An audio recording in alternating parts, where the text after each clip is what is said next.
Over the past few years, the Dutch city of Breda has been going through a major cosmetic update.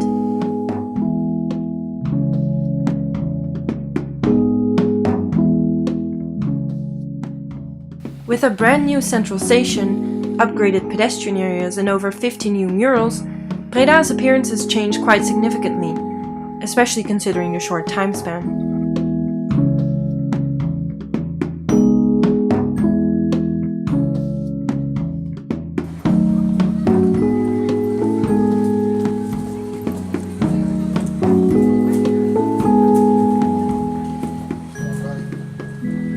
We can do an archival search through Google Street View to visualize the city's transformation.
The mural project in Breda is particularly interesting as an example of contemporary public art. The temporary and permanent artworks are part of the Blind Walls Gallery, an initiative by the Graphic Design Festival, now known as Graphic Matters, and the city's municipality.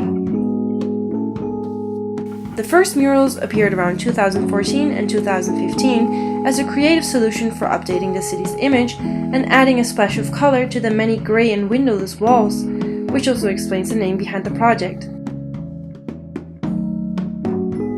The murals are created by both local and international artists. In principle, anyone is allowed to apply as an artist. Citizens and business owners in Breda can then give up their walls for a metaphorical adoption, and after the municipality receives permission from the owners of the walls, the artists can make their murals. Grubby areas that were previously filled with graffiti have now been covered in artworks by respected street artists and have become part of a new public art industry. The Blind Walls Gallery is also a nod to the medieval city walls that have long disappeared.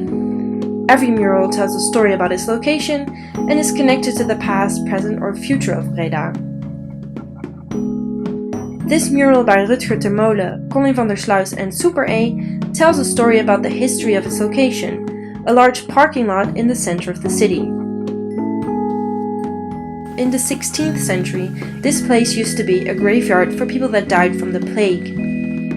It was also used to bury the poor, children, soldiers, and suicide victims. The large rat symbolizes the rodents who first spread the plague.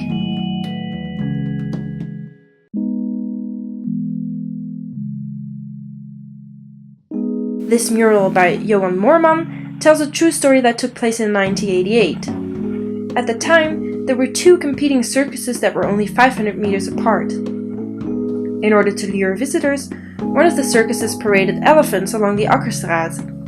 As a result, both circuses ended up being banned from entering the city for the following 5 years.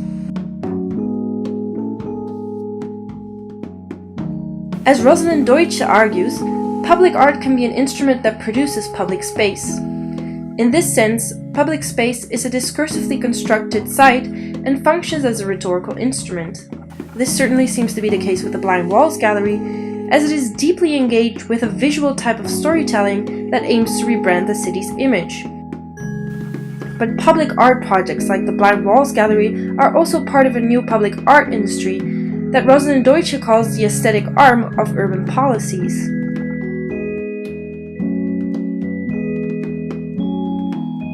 as becomes clear on the project's official website, the gallery is also aimed at displacing offensive graffiti and improving the perception of safety in the city.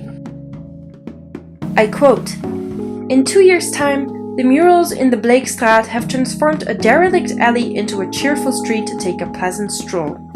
You no longer feel uncomfortable and fast in your pace, but take the time to take the perfect selfie for Snapchat, Instagram or Facebook. Until shortly, the walls in the Blakestraat were a breeding ground for graffiti, tags and swear words. This made it into a scruffy alley where passers-by started to feel unsafe. In 2015 and 2016, international artists transformed the alley into a street art selfie hotspot." But what do we make of this urban gallery? The Blind Walls Gallery is spread around the city and doesn't have one particular spot on the map. It doesn't have a main mural or central information point. There aren't any signs or material beacons in the city that coherently link or bring the murals together into a unified space. Through the smartphone as a mediator between material and digital space, the creators of the project have forged a kind of unity to the decentralized gallery by introducing a new app. Through its new app, the gallery takes its form as several walking routes or simply as numerous numbered geotags on Google Maps. But this intertwinement between the material sphere and digital sphere, the geosphere and infosphere, to me also begs the question: to what extent is the public involved in city branding?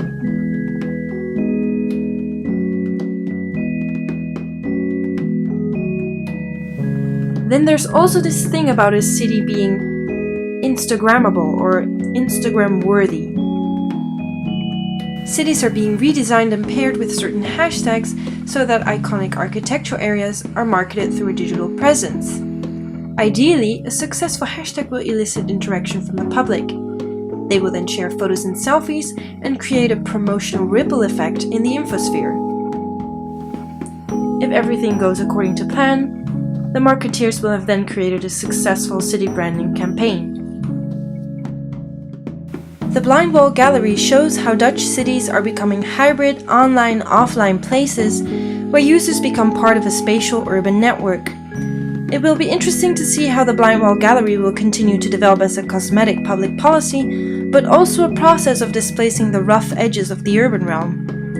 Right now, it seems to be well on its way to becoming an established force of public art in the city of Breda.